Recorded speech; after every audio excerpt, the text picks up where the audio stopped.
राधे राधे महाराज जी। महाराज जी, इस प्रोफेशन में आधे से ज्यादा झूठ होते हैं। वकील है महाराज जी। अगर हम सिर्फ सत्य की राह पर चलें तो इसमें सक्सेस ना के बराबर है। कृपया मार्गदर्शन करें महाराज जी।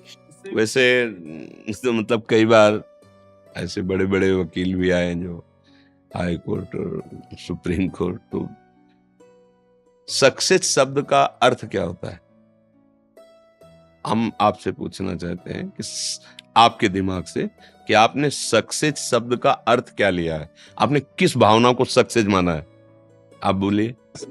जो केस मैं लड़ रही हूँ उसमें सफलता नहीं मिलेगी महाराज।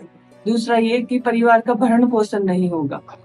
दोनों बातें देखनी है कि यदि हमारा हृदय कहता है कि ये आदमी अपराधी है और निर्दोष को फंसाने के लिए मुझे वकील बनाया है और मुझे 5 लाख रुपया देगा, 5 लाख से हम परिवार का पोषण करेंगे, तो ये सक्सेस नहीं है।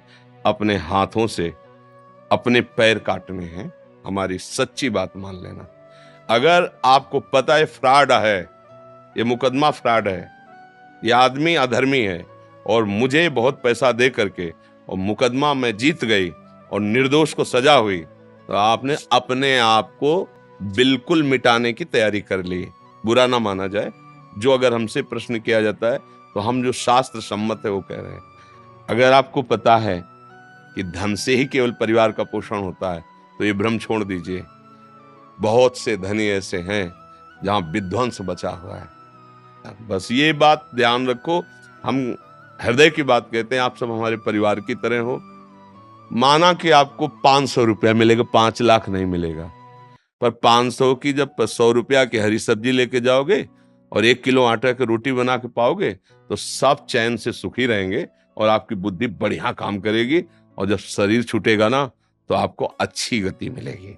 और अगर यहाँ धर्माचरण करके बहुत रुपए कमा लिए तो लौटकर परिवार में पीछे मुड़ के देखना, अशांति ऐसी बढ़ती चली जाएगी कि रुपया शांति प्रदान नहीं कर पाएगा और आपको पश्चाताप होगा कि मैंने गलती की और उसका मुझे भोग इसी जन्म में मिल रहा है। ये तो ब्याज है, परिणाम आगे। जब हम जान रहे हैं निर्दोष है और हमारी वाणी के प्रभाव से ये मुक्त हो जाएगा और वो फंस जाएगा, निर्दोष फंस जाएगा और जिसका हम पक्ष लिए वो, तो फिर हम अपराधी हुए ना। बस मेरी प्रार्थना है, कपड़े सस्ते पहनो, रोटी भले आप 2 की जगह 1 पाके जी लो। निर्दोष को फंसाने वाली वकालत नहीं होनी चाहिए। अधर्मियों को पक्ष लेकर के अपना, तो मुझे लगता है कि ऐसा सक्सेसफुल जो भी कहा जाता हो उसको हिंदी में क्या कहते हैं, उन्नति है, उन्नति। उन्नति ऐसी हमारी उन्नति कभी ना हो भगवान, ऐसा मनाओ। उन्नति हो तो आपको देखकर होती रहे, आप धर्म स्वरूप हो। हे भगवान, मुझ में ऐसी सामर्थ्य दो कि मैं धर्म से चलूं, भले कष्ट पाऊं। देखो सुदामा जी धर्म से चले, द्वारिकापुरी जैसी सुदामापुरी अंतिम हुई। युधिष्ठिर जी धर्म से चले, वनवास कष्ट भोग रहे, हस्तिनापुर का चक्रवर्ती सम्राट उन्हीं को प्राप्त हुआ, दुर्योधन को नहीं। मुझे ऐसा लगता है शास्त्रों के स्वाध्याय से, संतों की कृपा से और अपने कुछ हृदय से भी, कि अधर्माचरण कभी भी किसी को सुखी नहीं कर सकता है। हाँ, अगर सत्य आपको समझ में आ गया है कि अब ये निर्दोष और मुझे बचाना है, तो आप 1000 झूठ बोल दोगे तो भी वो आपको पाप नहीं लगेगा, क्योंकि निर्दोष को बचाना है। ऐसे पॉइंट रखो, जो पता है निर्दोष है, भले वो पैसे कम दे, लेकिन हम मुकदमा निर्दोष का ही लेंगे। पर ऐसा हो तो कहाँ चल पाएगा संसार का। वो जो कह रहे हैं उनकी बात भी हम समझ रहे हैं, पर हमें जब आपको लगा कि भगवान की आपके ऊपर इतनी कृपा कि आप संत समागम में आई हैं, तो आपको असलियत तो पता चले ना। अब जो बेचारे हैं, सब कुछ अर्थ ही है, प्रणाम है, भगवान जैसे चलावें, पर आप भाग्यशाली हो। जब द्रव्य दीन दयालु राग हो तो साधु संगति पाइए। आपको यदि संत संग मिल रहा है तो आपका जीवन अलग होना चाहिए। आपकी उन्नति का स्वरूप है धर्म से चलना। तो अच्छा, आप अर्थ नहीं कमा पा रहे, लेकिन अर्थ आपका पीछा नहीं छोड़ेगा। परिवार के ऐसे सदस्य तैयार हो जाएंगे। मुझे लगता है आज आपका समय कमजोर चल रहा है, अगर आप धर्म से चलोगे तो कल आपका जोरदार समय होगा। और आज जोरदार चल रहा है, अधर्म से चल रहे हो, कल आप खाली रहोगे, देख लेना। कल आपके हाथ में कुछ नहीं मिलेगा, देख लो, आप देख लो। मतलब जैसे कभी कभी सुनने को कोई, तो आप देख लो ना, आप तो संसारिक समाचार सब सुनते हैं, देख लो, उनमें आपको पता चल जाएगा। इतनी ऊंचाई और इतनी नीचाई, कुछ नहीं। तो ये बीच का खेल जो है बड़ा गड़बड़ खेल है। हमारा ये अंतिम शरीर नहीं है, हमें फिर जन्म लेना पड़ेगा। यदि हम चूक गए तो हम आखिरी उन्नति तक को देखें ना। अभी वर्तमान को केवल देखे, आज तो हम रबड़ी रसगुल्ला खा रहे हैं। बुद्धिमान वो है कि आज का नहीं देखता, कल क्या होगा, हमें कल को भी देखना है ना। तो शरीर है तब तो ठीक, और जब शरीर छूटेगा तब जो किया उसका हिसाब, उस पर भी तो थोड़ा बुद्धि दौड़ानी चाहिए। तो जब उस पर बुद्धि रखोगे तो अधर्म आचरण नहीं करोगे, भय लगने लगेगा। और जब भगवान देते हैं ना, तो कहते हैं ना, भगवान देते तो छप्पर फाड़ के देते, देहाती भाषा में कहते हैं ना।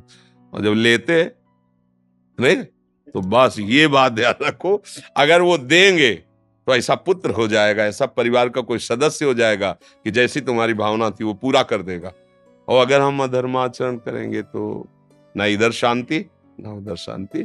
मतलब ये हमने शास्त्र सम्मत बात कही है, हृदय में इसको उतारिएगा, आनंद का अनुभव होगा। बकाया व्यवहार में हमारी बात नहीं मानी जाएगी, ये हम अभी कह रहे हैं। क्योंकि भाई अब उसको, जैसे वो बच्चा नहीं बोला पीछे वाले उसमें, कि अगर हम 2000 वाला मोबाइल रखते हैं और हमारे मित्र जो है छोटे छोटे बच्चे आईफोन, क्या आई क्या कहते हैं, आईफोन रखते हैं, तो बोले हमारी बेइज्जती होती है। अब ऐसे ही लगता है कि मैं भी तो वकील हूं, सब गाड़ियों से चल रहे हो, हम स्कूटी से चले, सबका ऐसे, तो लगता है कि यार क्या जाता है, बस क्या जाता है, हमें उनको देखकर नहीं चलना, वो हमारी बात को नहीं मानेंगे। आप कृपा पात्र हो, आप समझ लीजिए, भगवान की कृपा से कुछ दुर्लभ नहीं रहता, और भगवान से विमुख होने पर कुछ हाथ नहीं लगता। करके सब देख लो, और तुम्हारे सामने ही तुम्हारी हालत ऐसी हो जाएगी, तुम्हें लगेगा कि गलती की, अब क्या, वो तो फल आ गया, अब फल तो, अब तो विध्वंस विनाशी हो। मान जाओ, मेरी बात मान जाओ, धर्म से चलो, भले नमक रोटी खाओगे, चैन से नींद की गोली नहीं लेनी पड़ेगी, आराम से सो जाओगे, और अपने बच्चों को देखकर सुखी होगे, उनका स्वास्थ्य ठीक होगा, उनकी बुद्धि प्रवीण होगी। गलत, उनकी आदत गलत होगी, वो जलाएंगे, रात दिन तुम्हें जलाएंगे, तुम्हें लगेगा जिनके लिए मैं सब कुछ किया वही मुझे त्रास दे रहे हैं, और अंतिम परिणाम तुम्हारा अच्छा नहीं होगा। यदि हमसे अधर्माचरण ही होते रहे तो हमें भगवान का आश्रय लेकर जहां तक हो सतमार्ग में चले। अगर किसी अच्छे आदमी को बचाने के लिए हमें 100 झूठ बोलनी पड़े तो हम उसमें दबेंगे नहीं, उसको बचा लेंगे। और किसी बुरे आदमी को बचाने के लिए अगर हमको लाखों मिले तो हम उनकी तरफ देखेंगे भी नहीं। ऐसा यदि चलेंगे तो भगवान का बल मिल जाएगा, भगवान का सहयोग मिल जाएगा। ये देखना है, अब ये विचार करके चलें।